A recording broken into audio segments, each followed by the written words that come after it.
Hey everyone, hope you're having a great week. I wanted to record this video to just share some information briefly with you from the text on chapters 2 and 3. I'm going to be starting on page 21, and chapter 2 is about the writing process and collaboration at work. And in this chapter, we will discuss some practical information about the strategies and techniques that careful writers actually use while they are working. And let's look first at what writing is and what writing is not. First of all, what writing is not.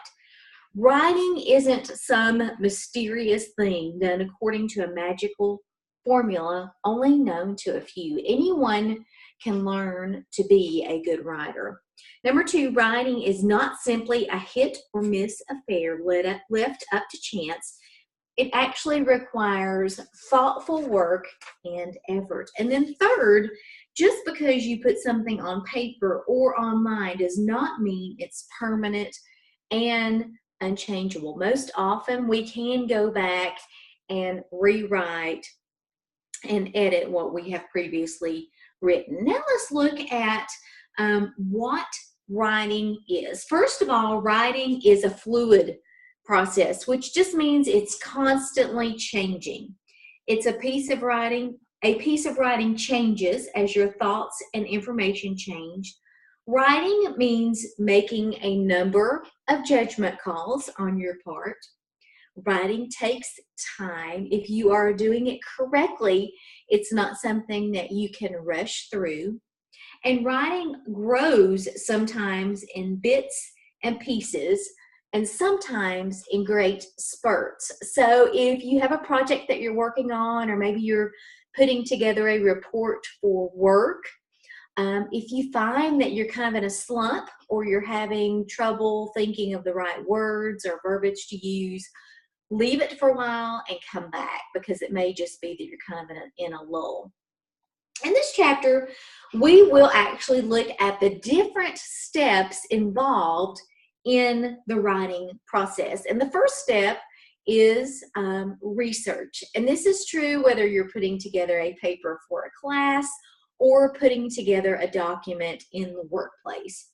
Before you start to compose any email, memo, letter, or report, you will need to do some research. Research is crucial to obtain the right information for your audience.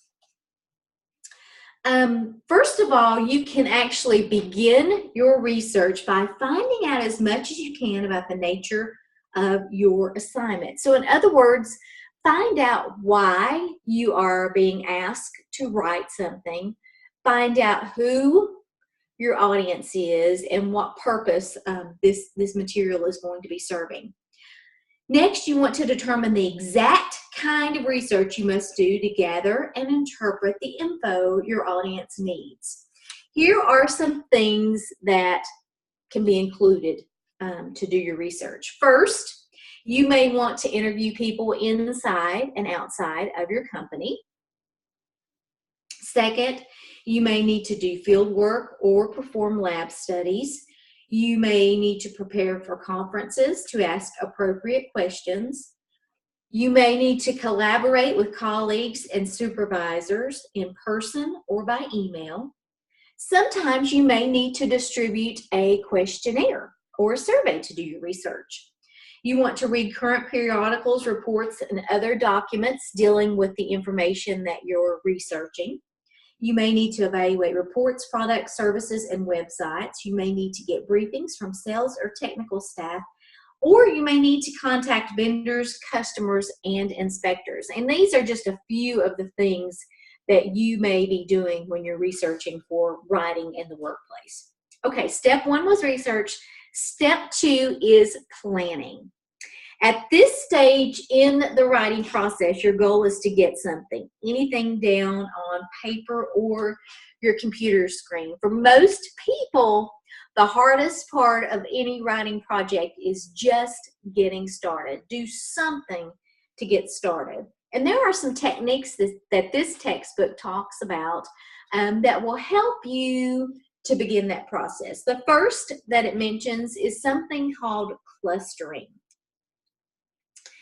If you are clustering, you will want to do this. You'll want to take a sheet of paper, and in the middle of that sheet of paper, you're going to write down the word or the phrase that best describes your topic. And after that, you will start writing other words or phrases that come to mind.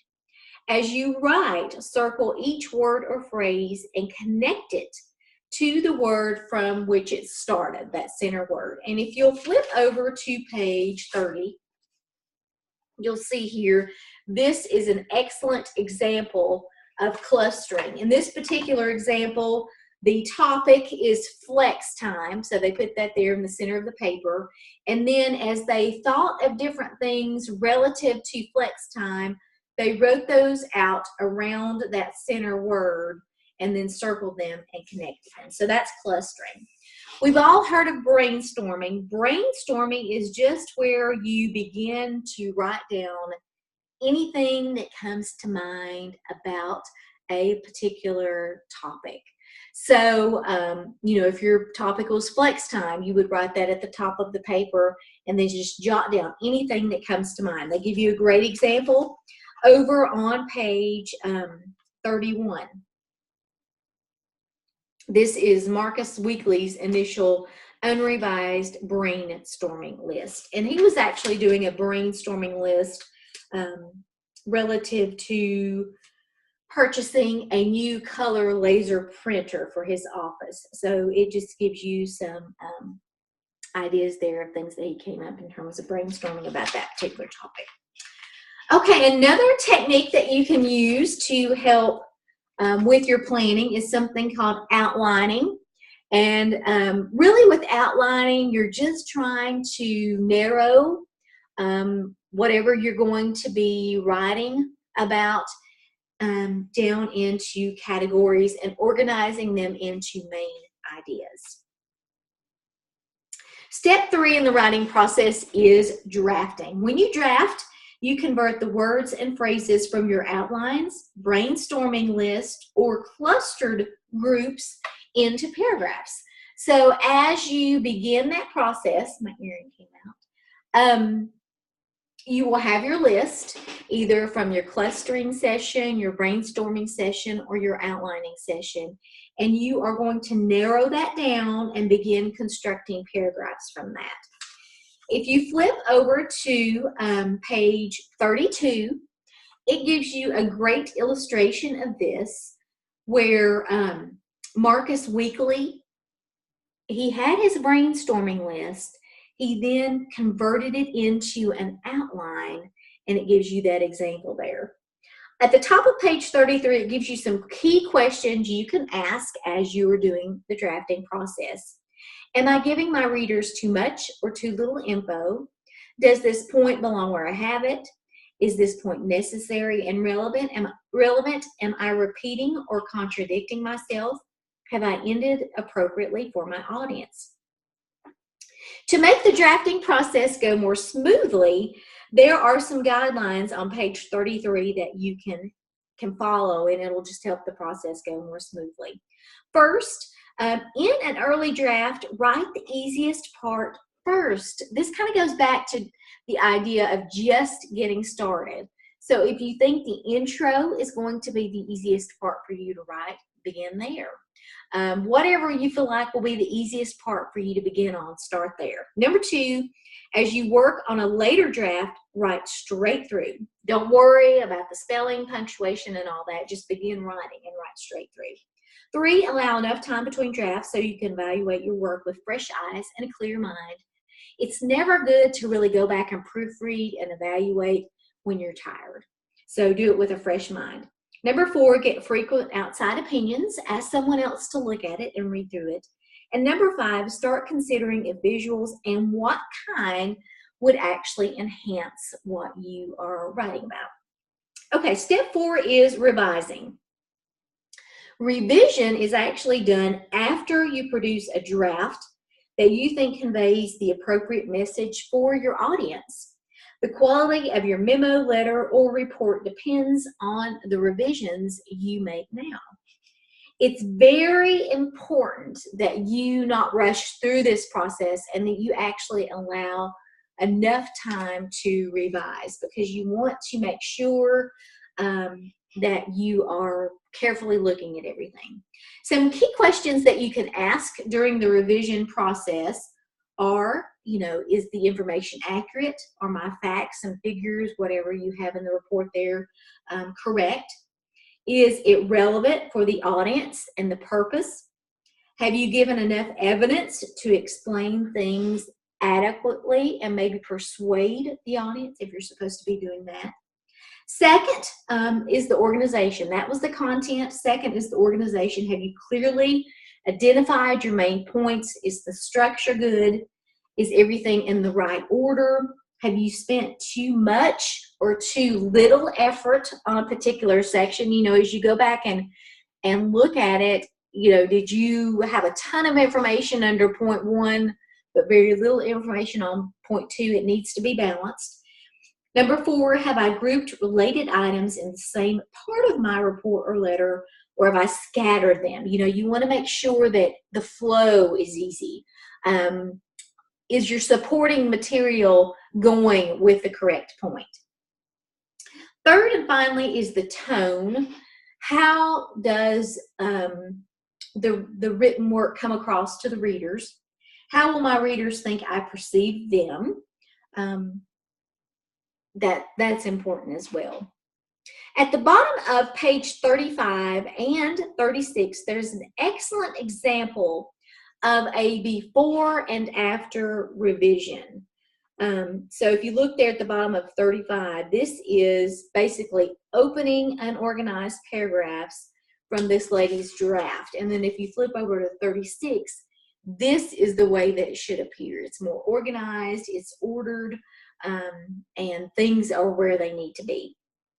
The final step in the writing process is editing. Editing is done only after you are completely satisfied that you've made all the big decisions about content and organization, that you said what you wanted to, where and how you intended for your audience. When you edit, you are going to be checking your sentences, your word choices, punctuation, spelling, grammar and usage, and the clarity of your written work. Here are some guidelines about what to look for while editing. And over on page 38, it starts to talk about what to look for in terms of your sentences. And I'm not going to read all these. You're going to be reading this on your own.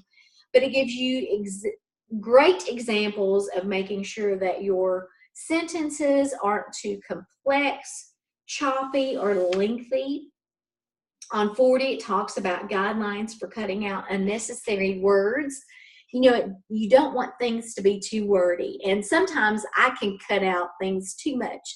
With my background in broadcasting, we were always told to tell things in the shortest, most concise manner possible. So in a business setting, you want to keep the reader's attention, and you want to do so without being too wordy. So this gives you some good ideas about cutting out unnecessary words. On pages 42 and 43, it gives you a great example of how they've done this with an email. It shows you an email on 42 of a very wordy, poorly written email, and how they concise that down to be about half of its original length on 43, so check that out. It also talks on page 43 about guidelines for eliminating sexist language and stereotypical language there on 45. And then we're going to actually end this chapter by looking on page 46 and discussing how collaboration is crucial in the writing process in the workplace. Not only will you be asked to put together reports and write things on your own in the workplace, but a lot of times you're going to be asked to work in teams. And there are some benefits both for employers and employees when you're asked to work together and write as a team. First, it builds on collective talents. So for the company, it's very beneficial because they're not relying on the talents of just one employee, but they're relying on the talents of a group of employees. Second, it provides productive feedback by airing diverse viewpoints. You obviously aren't going to see things the same way as another team member, and that's good. 3, team members can helpfully critique each other's suggestions, drafts, and revisions. 4, teamwork increases productivity and saves time. It accelerates decision making. It also offers psychological benefits by building confidence and morale. Collaboration affords a greater opportunity to understand global perspectives because, a lot of times you may have team members who are from different areas of the world even. On page 48, it talks about 7 guidelines for successful group writing, and I'll let you read through those on your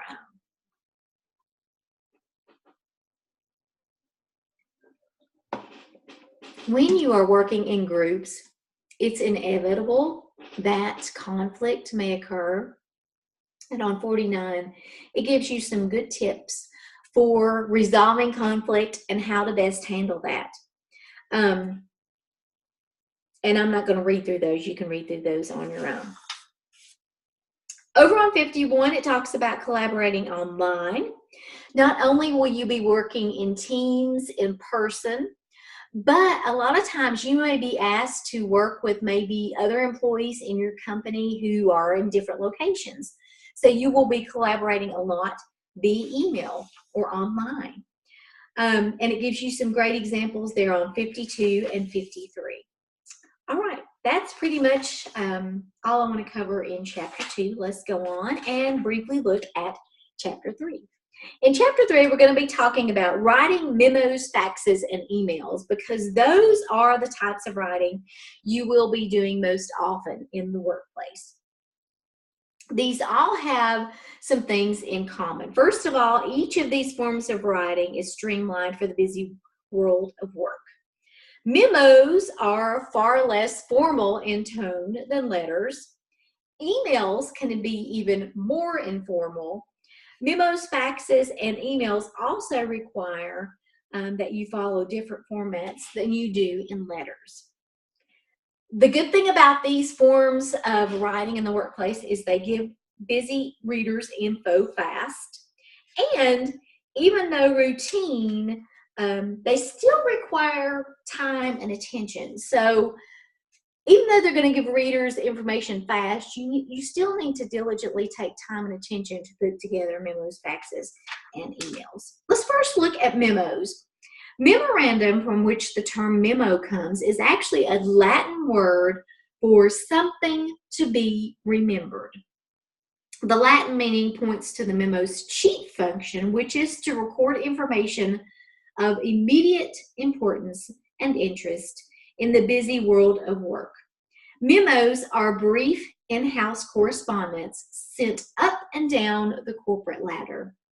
There's a great example of a standard memo there at the bottom of 62. And this particular example is a memo sent from one worker to another. On page 63, they give you an example of a memo sent from the top down or from management down.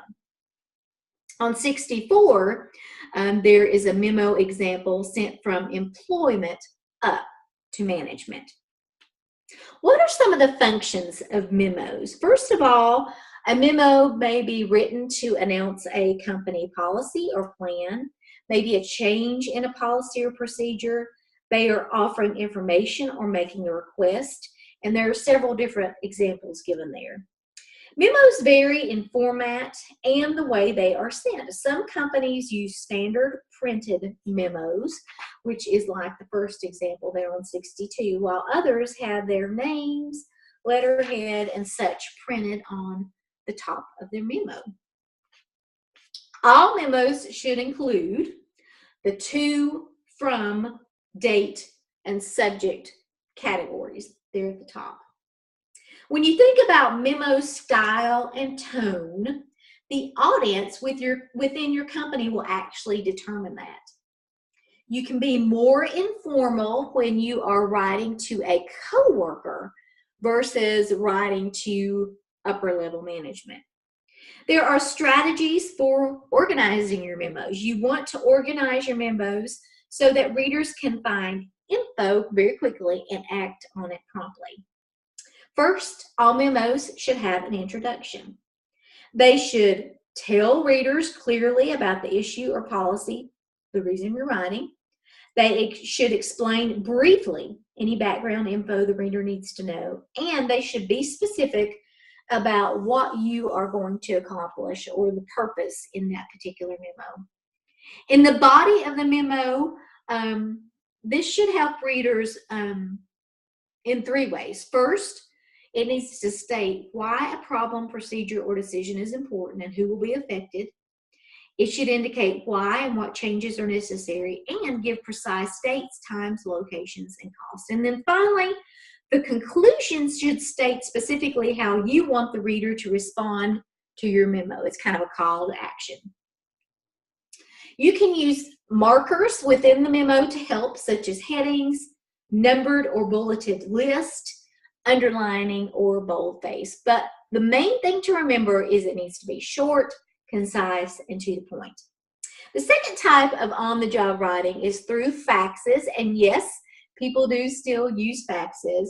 The main reason people would use a fax these days is to send original copies. Maybe they're needing to fax a document, have it signed and returned. Faxes are especially effective if you have to make a few changes in a detailed document. Unlike email, faxes provide a signature authorization and give recipients a hard copy. When you're sending a fax, you always want to make sure that you include a fax cover sheet, which lists the person sending the message and the person that needs to receive it. And it's important to always remember that unless that person has a private fax machine, really anyone can get their hands on the information that's being faxed. Because, for example, let's say that the fax machine is in a company meeting room. Anyone that walks into that meeting room could look at what's on the fax machine. Read through the fax guidelines on your own there on page 69. Then finally, let's look at email. Email is probably the most common workplace communication. And it's important to note there's a big difference between business email versus personal email. If you're sending a personal email to a friend, you can pretty much use whatever language, jargon you want. But when it is a professional email, you need to keep the mindset that it's like a letter. You want to be professional. You want to have correct spelling and punctuation. So be very mindful of that. It's important to note that the email you write on the job will require from you as a writer more than a personal email. So you want it to be organized and not sloppy. On page 70, they give you an example of an effectively written business email. They also give you an example over on page 71 of an email sent to several coworkers. Don't forget that emails are legal records. Employers own their internal email systems and thus have the right to monitor what you write and to whom. Any email written at work on the company's server can be saved, stored, forwarded, and most significantly, intercepted. Some good company rules to follow when it comes to email. Don't use it for personal messages. Never write an email to discuss a confidential subject, and make sure of your facts before sending an email to customers. Some other guidelines for using email: you want to make sure your email is confidential and ethical. You want to observe all of the proprietary requirements when using the email. Use an acceptable format. Make sure it's easy to read and process. And you want to follow all the rules of netiquette when answering email. You want to respond promptly. I try to make sure that I check my email, like my Tusculum email, at least once a day. My business email I'm checking frequently, but my Tusculum email is separate. So I try to follow good netiquette and respond and check that email at least once a day. You want to identify your audience correctly, be courteous to your reader, and adopt a professional style. You also want to ensure that your email is safe and secure. On page 76, it gives you an example of a poorly written email, and you will know why it's poorly written as soon as you read it, versus a more effective version of that same email on page 77. That pretty much wraps up chapter 3. I will be posting what will be due this next week for attendance purposes. And if you have any questions at all about the material, please don't hesitate to contact me. Thanks so much for watching.